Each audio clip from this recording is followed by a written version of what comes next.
Okay, we are just moments away now from the Bank of Canada rate decision. The bank's overnight rate now stands at 4.25%.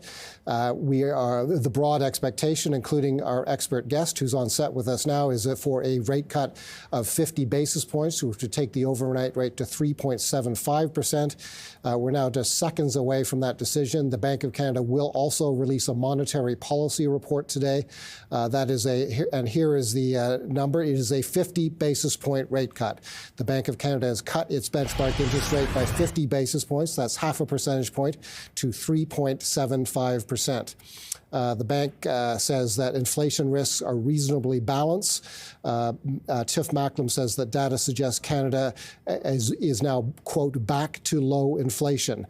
The Bank of Canada says the biggest upside risk to the inflation is now the housing rebound. I'm just reading headlines here from Bloomberg News. By the way, we will speak with a Bloomberg reporter before too long who has been in the lockup and so has had a lengthier period of time to look at the statement and the monetary policy report. Bank of Canada seeing gross domestic product per capita growth rising in 25 and 26. The Bank of Canada continues its quantitative tightening program.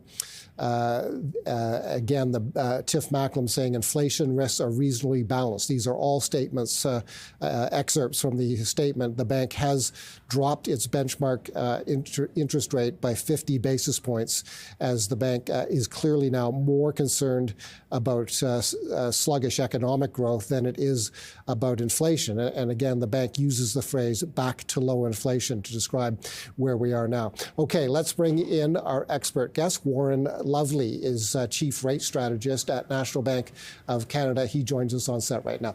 This was your call. What do you think, Warren, from what you've heard so far? Well, despite, Paul, this decision, this 50 basis point interest rate cut being broadly expected, there was some uncertainty going into this decision. And I think, to be fair, the bank has kept us on our toes in prior meetings.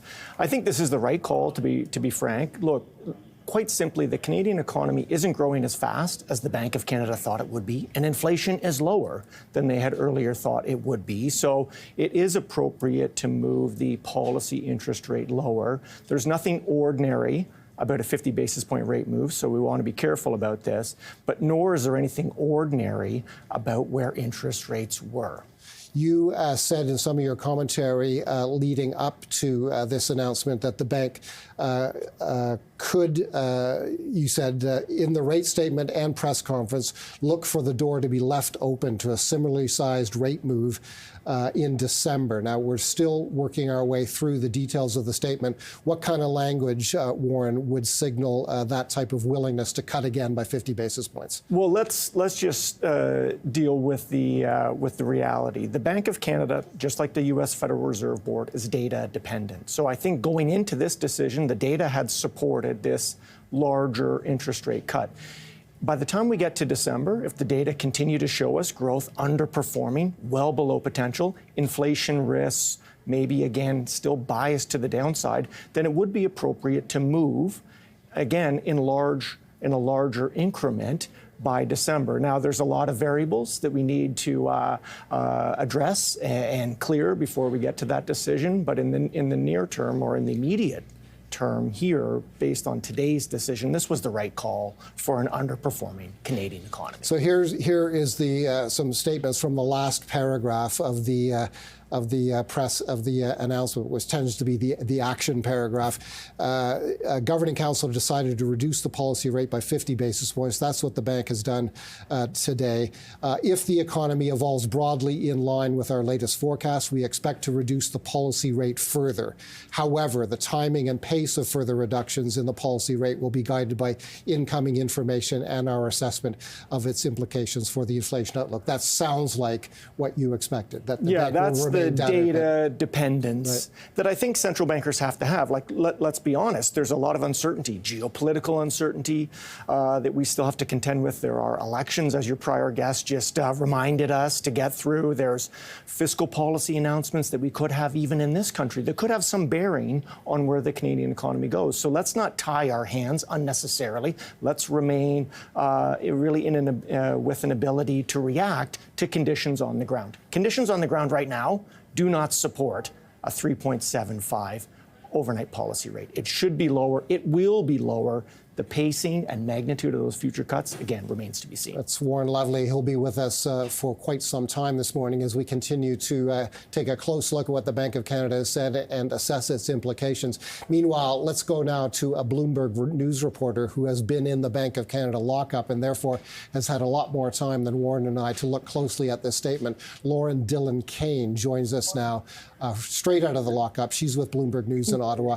Laura, you have the statement. Tell us more about what the Bank of Canada governor could tell us at 10:30 a.m. Eastern Time during the news conference. That's right. Well, you might not see this governor declare mission accomplished over inflation. He's going to get pretty close to it when he delivers his opening statement today, which I and my colleagues have already read. He's going to say that inflation, the data suggests inflation is now back to lower levels. We're past this period of high inflation and we are approaching a more normal time. And that's really good news for Canadians. So you'll see him say he's happy that Canadians are finally seeing some relief from high inflation and higher interest rates. Looking ahead, as you already noted from the policy statement, they're going to keep a very data-dependent view. But we can look at their projections for GDP and inflation over the next 2 years and make some assumptions about how they might act to support those projections. So when it comes to GDP growth, they haven't made really significant changes to their projections at all, despite they've obviously changed third quarter GDP because it came in way closer. But when you look 2 years ahead, they're still looking at around 2% yearly growth. So what that tells you is they are really relying on consumer and business spending picking up as a result of interest rate cuts. And Tiff Macklem has previously said that we could slow down the pace of interest rate cuts if things start to run a little hotter than we expect, or we could speed them up if they get a little cooler. So I think you really have to look at whether the economy and inflation evolve in line with their forecasts. And if we continue to come in lower on that growth front, they are going to keep up this pace of higher interest rate cuts, deeper interest rate cuts. So it's going to be interesting to see how he responds to questions from reporters. I'm sure he'll be asked, hey, you did 50, why not 75? So it'll be interesting to see how he views the balance of risks in response to questions. But to be clear, there's you see no subtle hints that the bank is leaning towards another supersized rate cut, another 50 basis point rate cut. Is that correct, Laura? Unfortunately not. Yes, that's correct. They are keeping a very data-dependent stance. They want to see how inflation and the economy evolve. But again, they need growth to pick up. And if it doesn't, I think opening the door today to 50 basis point cuts means that others are on the table if things don't evolve in line with their forecasts. They need to see consumer and business investment pick up, especially in a climate where we are going to get an immigration announcement from the federal government next Friday that will likely reduce our number of permanent residents and reduce our target for temporary residents. So we are going to have lower population growth that's been stimulating the economy for so long. So they need spending to pick up. They also see exports picking up and potentially the housing market picking up. So if interest rate cuts at the current level don't bolster growth in those areas as quickly as they expect, I would say 50 basis points should continue to be on the table for this governing council.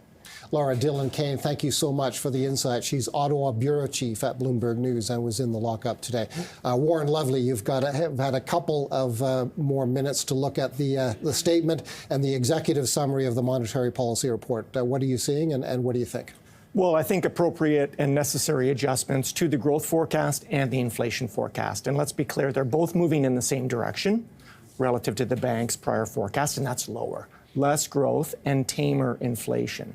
So again, that's cover for this larger move today, this non-standard 50 basis point interest rate cut.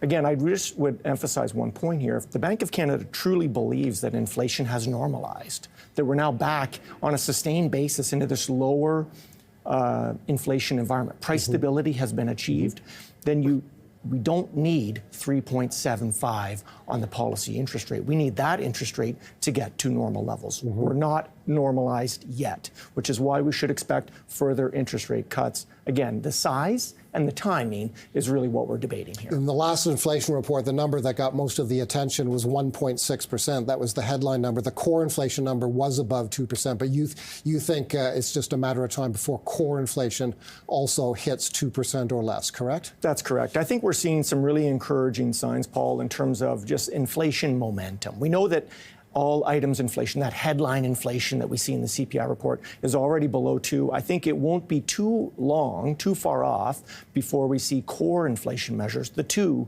that the Bank of Canada really watch, also kind of coalescing in and around 2%. And the last point I'd make is that the Bank of Canada, and Laura touched on this, the Bank of Canada's growth forecast for next year in 2025 still looks to me optimistic. In other words, I would say there's downside risks to the growth forecast that the Bank of Canada has today, just updated, in my own view. You used that word optimistic just a few days ago when you and a colleague previewed today's announcement. You said all indications point to a rate of growth that's less than half of what July's optimistic monetary report had projected. What's happened to growth in the Canadian economy?